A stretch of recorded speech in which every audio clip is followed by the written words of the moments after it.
On a week where Arsenal have made a big lunge for the title, Manchester City have perhaps just stumbled at the final hurdle.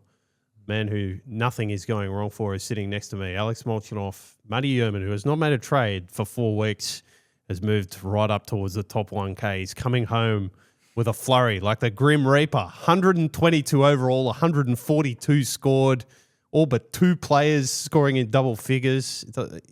You're not getting anything wrong, Jurman. It's too good, mate. Too good. Great weekend.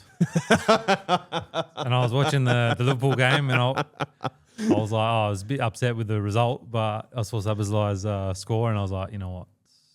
It's not so bad. And it was basically put on a plate for him as well. Very nice for Manchester United, just gift him a goal. Yeah, it was the winger, what's his name? Ahmad.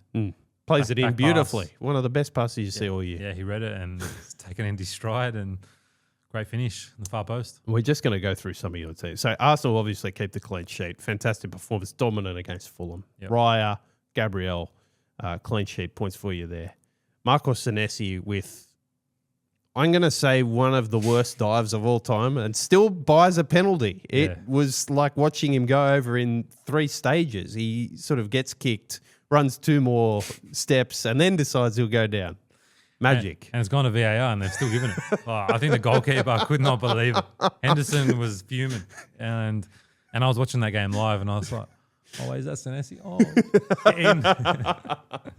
Get in. But yeah, I don't know how that was still given, but not complaining.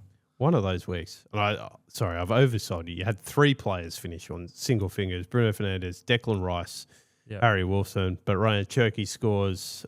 Igor Thiago scores for Brentford back in the goals. Another one that was almost gifted to him. And Erling Haaland managing to pop up with that goal. What did you make of all that on Tuesday morning? So Manchester City trailing 3-1. Haaland gets a very quick response, and Jérémy Doku. 2 fabulous goals. Yeah, I mean, especially that last one. And then almost last kick of the game. And he's come up with that. A nice assist by Guéhi as well.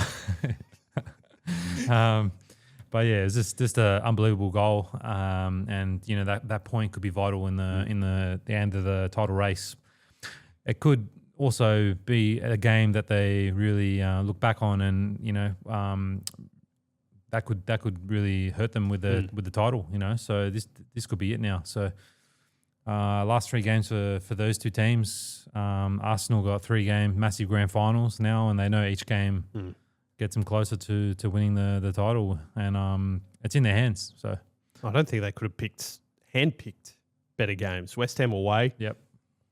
Burnley at home, and then Palace away on the final day, who'll be preparing for a Europa League final with nothing to play for in league football, which is just going to be something to behold. Manchester City, meanwhile, they are big for us as Supercoach players this week. Even if you don't have any trades left, I am now joined you in the tradeless bin about 4 weeks later, but we've eventually got there.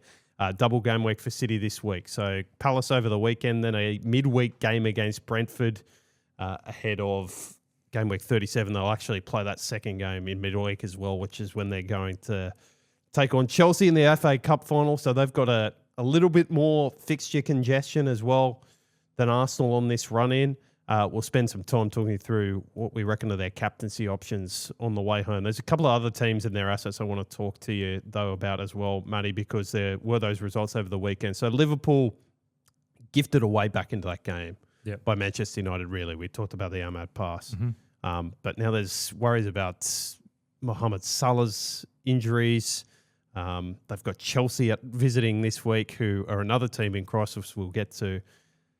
I mean, Szoboszlai is great for us as Supercoach players. Now they're going to be over-reliant on him almost. But what do you make of Liverpool's situation as a whole? And Arne Slot's future has got to be right up in the air. 1 year left to go on his contract. Do you think he'll be there in August when we start having these conversations about setting up our teams for next year? After watching like Liverpool play, not every game, but most games this season, I don't know, just not really, as a fan, not happy with how they've been able to play this season. And, you know, compared to last season, even Salah's not been on form, obviously, but you know, in the title season, he scored so many goals, was an important player for us. But it's just not clicking. A lot of the new players have come in and taken a bit of time to get up to speed. Isak hasn't really hit strides. He's been injured. He's injured again. So, I don't know. I think Slot's got a lot to... His job's up for grabs, I think. Coming into the end of the season and it's going to be a big off-season as well. And as a club, I think they need to make a decision quite early in the off-season. If they're sticking with him, they've got to maybe back him and give him a few signings to improve the team.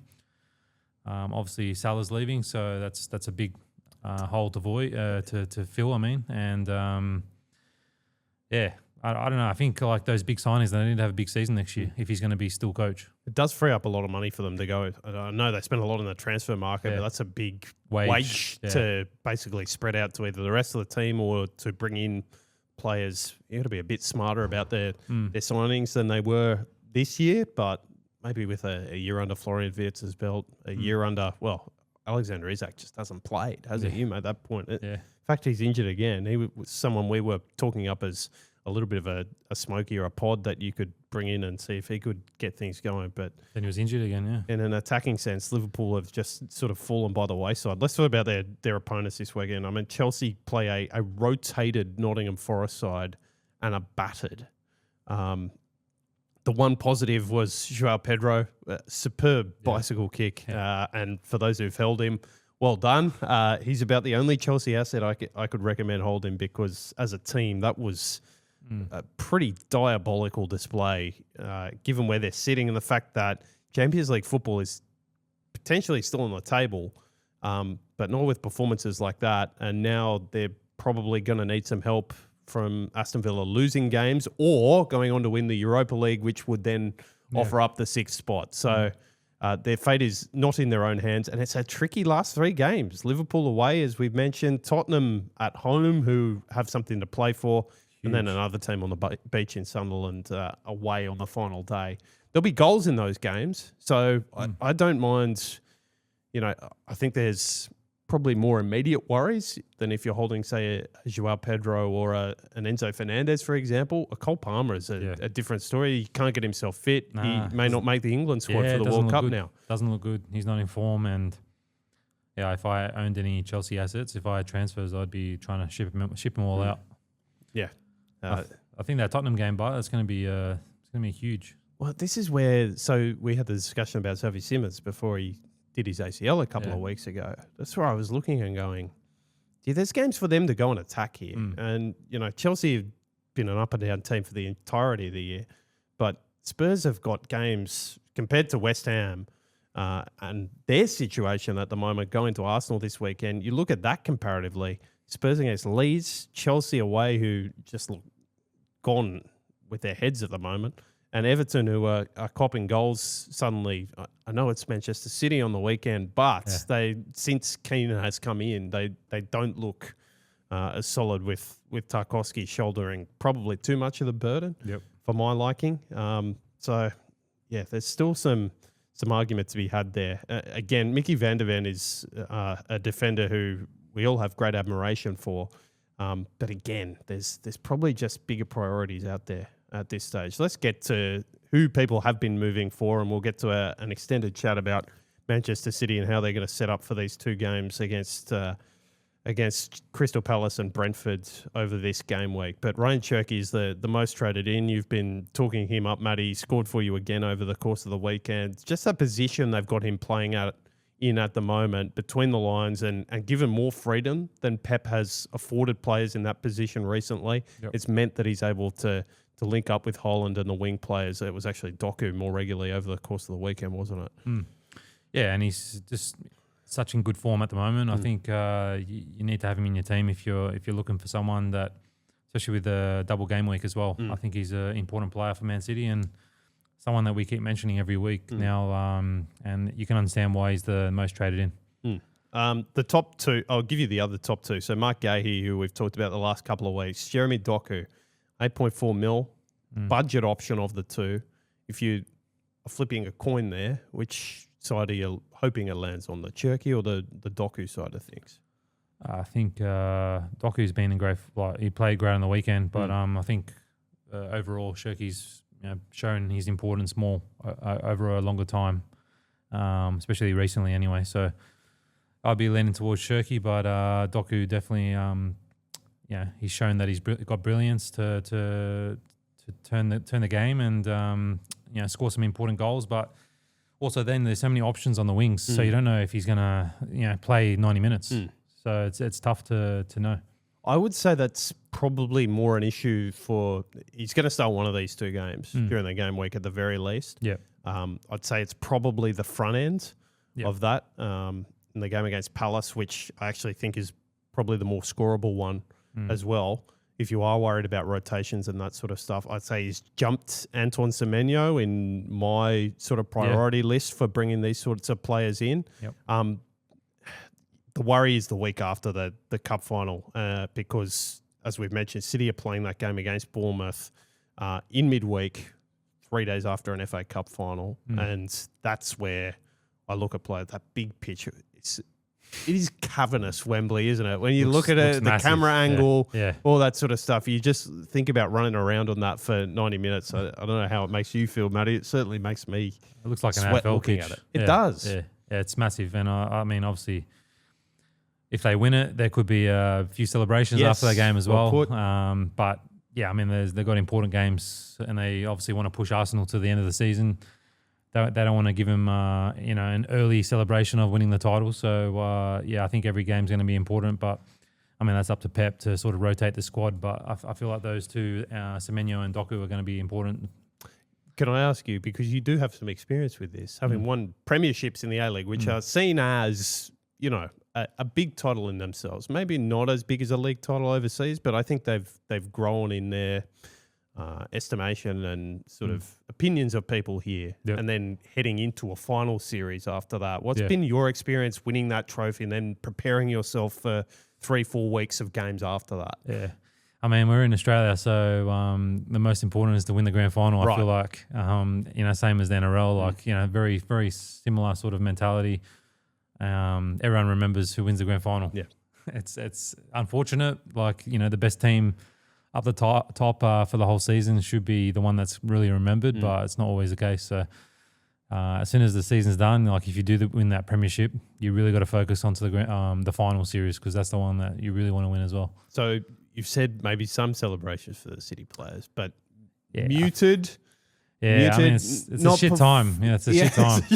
You got to balance it out, right? Because you have won something. You There's can have a few, champagne but in the not change rooms, right? You get the bottles out, but don't drink too much, especially around Pep. And make sure you eat. There's the Neil Warnock clip. Make sure you get your rest, your food, everything, Dennis, don't we? There's a bit of that going around the City change room, I'm sure. The alternative, if you are worried about City celebrations, is Bukayo Saka, who returned to form. Only got 45 minutes. So it's interesting you talk about the resting of the City players, because there's a potential that happens if they go up like Arsenal did on the weekend against Fulham. Went 3-0. Arteta said, thank you very much. We'll get the starting front three basically off and ready for this game against Atletico Madrid. It worked for them. Worked big time, yeah. That could be a consideration as well in terms of maybe they start the games, but they get limited minutes because they have built up a lead early. I can see that happening with someone like a Haaland, for example. Absolutely. Yeah, for sure. And I think also we didn't mention, but Arsenal now in the Champions League final. So that could be something that's on their mind, where, that could also... Only if they've wrapped up the premiership I know, before the final day. They just want to win a trophy. I think they just want to win one. So if they win two, that's a massive season for them. And I think... his name, Arteta keeps his job. Yeah, but they're talking about if he doesn't win anything, he could I be know gone. that. I know. I feel like it's very harsh. It would be ridiculous, wouldn't it? Like, considering where they were when he got there, and I know the antics and all that sort of stuff doesn't rub people up the right way all the time, but it would be a remarkable decision from the owners to move him on, given the season they've had. They haven't lost a game in the Champions League. Yeah, that's it's huge, ridiculous record given the strength of that competition. Now they've had a great season, and even if they don't win a trophy, you still look back at it as a quite a good season. But you obviously want that silverware. That's what it comes down to, and that's what ultimately as a coach you're judged on. So fingers crossed for him. He wins at least one. Yeah. you know what? The painful thing as we've been talking through all this is, I want to go the different option and push people towards something outside the box. But everything we've said in terms of rotation, the first players to get rotated or pulled off early when you're up aggressively in games, as Manchester City might be, is the wingers. So that rules out Doku, Semenyo, off you go. Okay, who's the backup player who's back in the team, but, starting at left back again, Nico O'Reilly, which is making me frustrated because I've put in Ryan Aït-Nouri and he's not getting the minutes. So I think he will at some stage over this little run, but that's been frustrating. And then you look at, what will they do with Haaland? Because Pep never rests him. He maybe missed 2 games in the middle of the year that were a little bit frustrating, but other than that, he's basically not missed the boat whatsoever. So I look at that list and I go, Cherki's at the top of it for me. I tend to agree with you. I maybe have Doku second now, just because of the form more than anything, ahead of a Semenyo. But maybe Cherki, Haaland, Doku in that order. Would you have a disagreement with that in terms of City prospects you'd be targeting? Yeah, also it depends on your balance of your squad. If you need a defender, you're obviously looking at Guéhi bringing in him. So, but yeah, in terms of attackers, definitely I think Haaland and Cherki's definitely got to be the top 2 that you're looking at. I don't think you're moving an Arsenal defender to Guéhi under any circumstances at this stage, are you? Nah, I think they're equal in my eyes. Like they're unless it's Yurian Timber, who's not going to be playing the rest of the year. That would be the only. Oh, is he out for the season? He's done. Yeah. Oh, okay. He's done. I'm pretty sure that was the report today. Let me double check that. Here we go. Yurian Timber still recovering from some sort of groin or hip. Not expected to be fit for this weekend. I could make the argument, particularly you've got 2 there already from an Arsenal persuasion, or even 1 plus Raya. Yep. You can make the move and diversify yourself a little bit there. As Harry West has written this week, and remember you can find this golden stuff, scplaybook.com.au, costs you just $2 a week, less than your cup of coffee.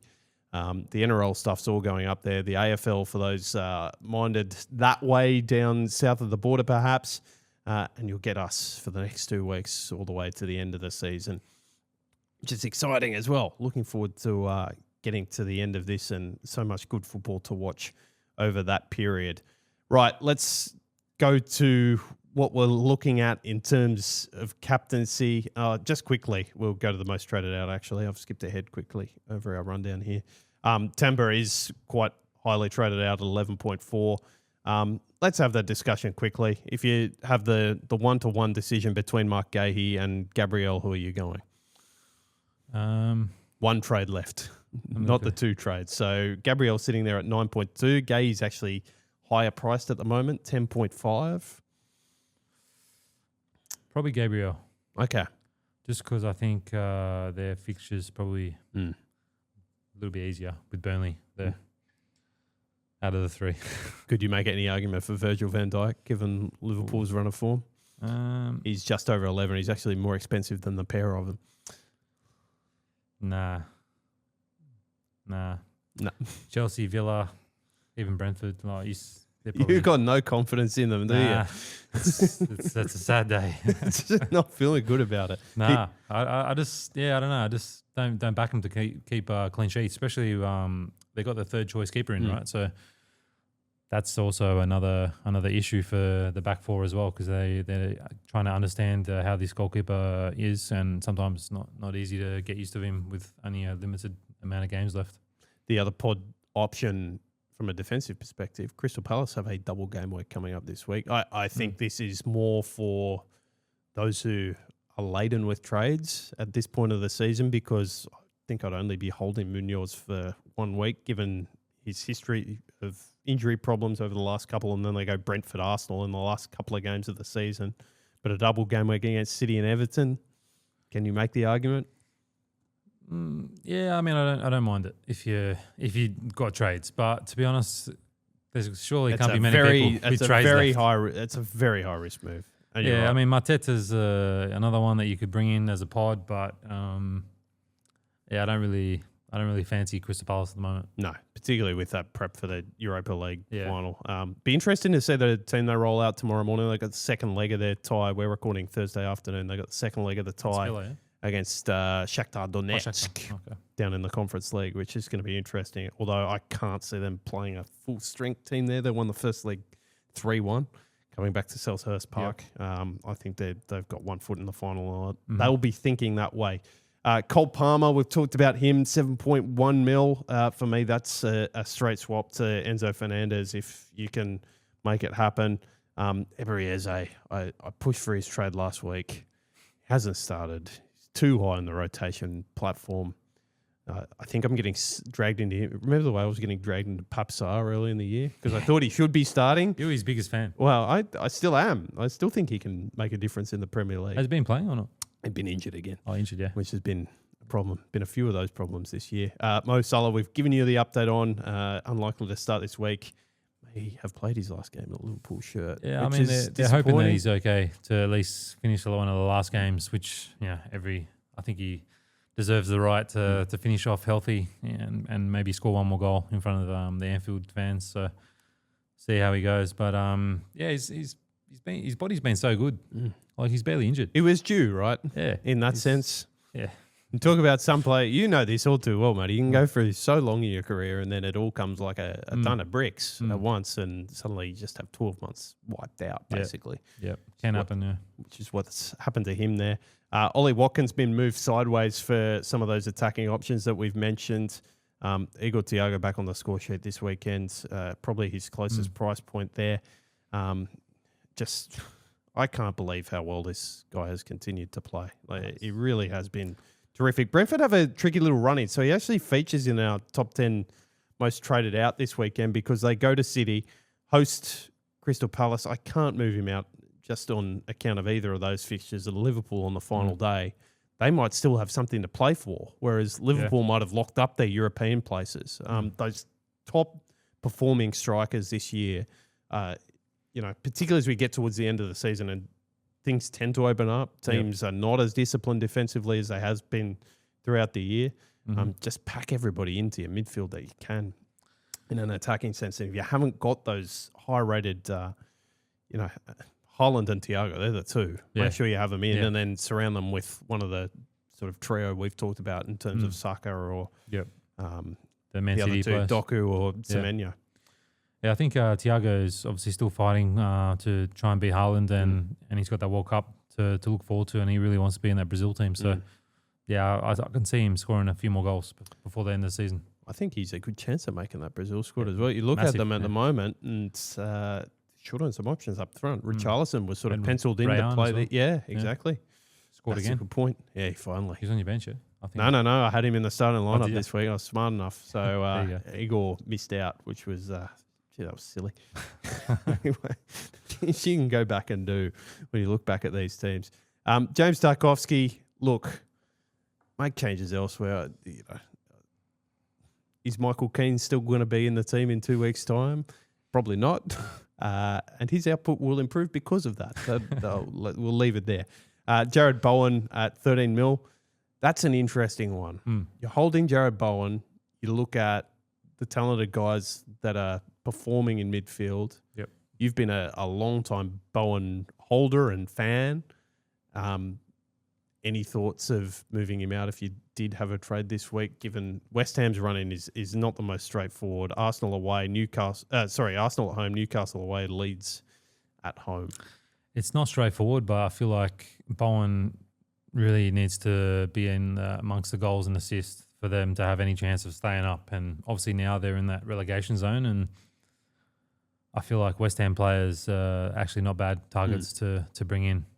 Mainly Bowen. Like, he's probably the main one that if you had him, I'd keep him. But yeah, if I had one more transfer, I told you I'd take out Harry Wilson for him. Yeah, I like it. Right, your very overpowered team, Matt Jurman, which has been crafted beautifully and it's just been allowed to sit there and marinate and turn into something beautiful, like a expensive wine. It has just aged and everybody has come together. So how are you setting them up this week? So I'm guessing Raya keeps your goalkeeping spot again. Yeah, Arsenal away at West Ham, please. Yep. Other than that, your defenders, you've got Marc Guéhi, Marco Senesi, Gabriel, Malik Thior, and Marc Cucurella. Pretty straightforward benching two of them again this week, or are you going to? Yeah, I think I'll just keep the same team, to be honest.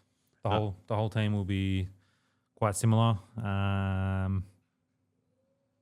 Yeah, I'm probably going to leave those three on the bench, the ones that were on there last week. Which has your 5 attacking midfielders in there: Fernandez, Cherki, Szoboszlai, Wilson. Fulham taking on Bournemouth at home this week, which, chance for points and for him to get back amongst it. Declan Rice has just been a consistent middling scorer, probably due to make an impact.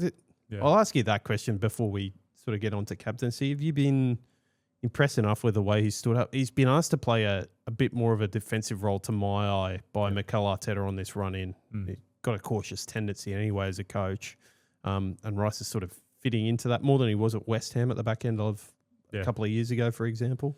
Yeah, I think he's just probably been told to sit in front of that back four and try and just cut out any attacks from the other team. And I mean, he's done a good job for me in that regard for them. I think he's not scoring as many goals and assists and that, but I think his job's not for that at the moment. Interesting. Arsenal, as they have got more adventurous in the last couple of weeks, I think it's been interesting to watch that, particularly the Fulham performance. Haven't seen from them for a very long time, and I wonder how much of that is the set piece goals have dried up a bit.